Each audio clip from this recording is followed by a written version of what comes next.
Do you own a bedsheet like this? If you do, this is the tutorial for you. Hi everyone and welcome back to my channel. My name is Rebecca and I redesign old thrifted items and I show you step by step how to do it. In today's video, we are going to make this beautiful Zimmerman inspired dress using only bedsheets. I'm sure you can find this kind of bedsheet online if you search for vintage bedsheets. Look for these two details. You want the stripes and you want the floral. And we're going to use the stripes in the belt area. I love Zimmerman's design and I have already recreated a few dresses. I have made this dress using a embroidered tablecloth, covered buttons. It's made from a linen tablecloth, so it's such a beautiful material. And I also added these iconic, I feel like these are, can you say iconic? They're very Zimmerman. And this dress I made using a curtain with the similar design as this tablecloth. Let's get started. Okay, so since our bedsheet is divided in sections, we are going to cut out all the stripes from the bedsheet.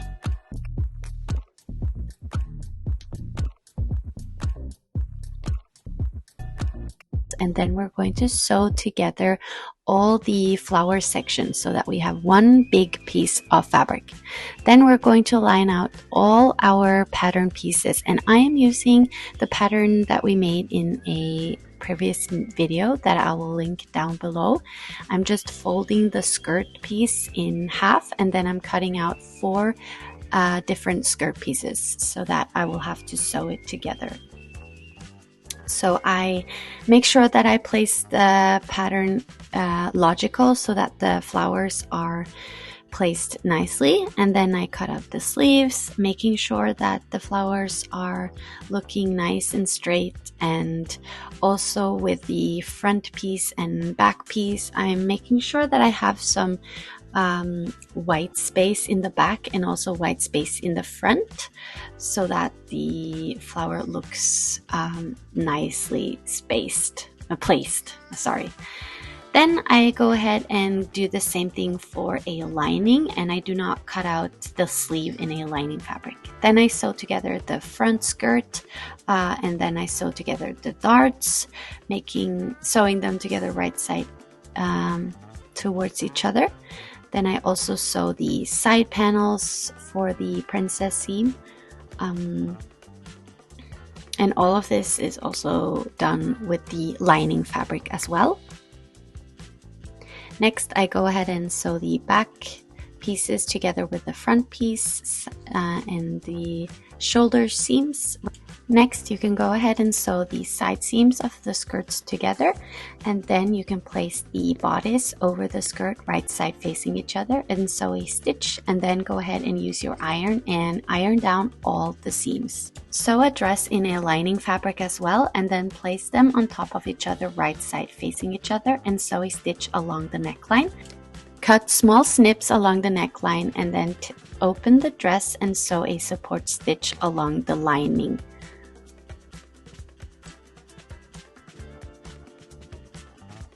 Next, you can go ahead and overlock the side seams of your sleeves and sew them together right side facing each other, and then iron the seam open. And also do not sew all the way down to the bottom of the sleeve, just leave about 5 centimeters open. Next, sew 2 parallel stitches with loose settings on the top of the sleeve, and then gather the sleeve so that it matches the armhole opening of the dress, and sew the sleeve together to the dress. Use an invisible zipper and pin it down one side of the dress with the teeth facing outwards, and then do it on the other side as well and sew it together. Turn the dress wrong side out and sew the rest of the seam together from the zipper end and all the way down to the bottom of the dress. Next, turn the dress wrong side out and then fold the lining over the zipper so that the zipper is sandwiched in between the outer fabric and the inner fabric, and sew it together to the zipper, and then close up the lining as well as we did with the front fabric. The invisible zipper is now beautiful on the outside, and it's also no raw edges on the inside of the dress. Now it's time to make the belt, and we are using the stripes we cut out earlier, and we're placing them on top of each other, right side facing each other, and cutting out the ends, making a pointy end.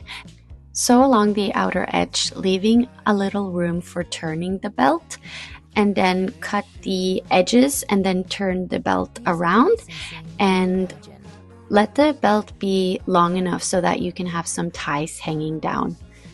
Next, you're going to take one of the stripes again and line it on the bottom of the dress hem. And next, we're going to take some bias binding and we're going to line it along the edge and fold it over and sew a top stitch to keep it in place. Cut out 2 squares that will measure around your wrist with a slight overlap. And then also remember to have some extra room for seam allowance. I figured mine were too wide, so I just cut them a bit smaller. Once you're happy with the fit, you can also go ahead and sew it out in some interfacing.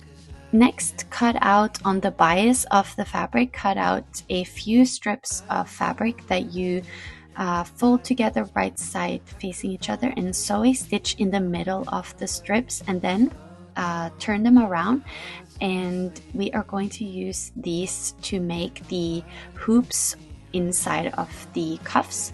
So go ahead and find the crease, the middle crease of the cuff, and place the loops, measuring the width of the buttons you are going to use, and sew them together. And then once you're happy with the loops, you can go ahead and sew them inside of the cuff, right side facing each other, and then cut away the excess loop so that it doesn't bulk inside of the cuff, and fold it out and then iron it.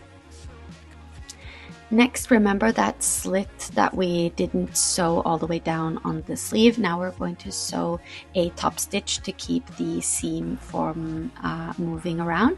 And then we're also going to sew 2 parallel stitches with loose settings again.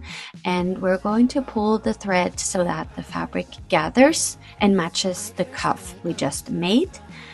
Once the sleeve fits the cuff, we're going to sew the edge together on one of the layers of the cuff, and then we're going to fold over the inside of the cuff, and we're going to do another stitch to keep the inside in place.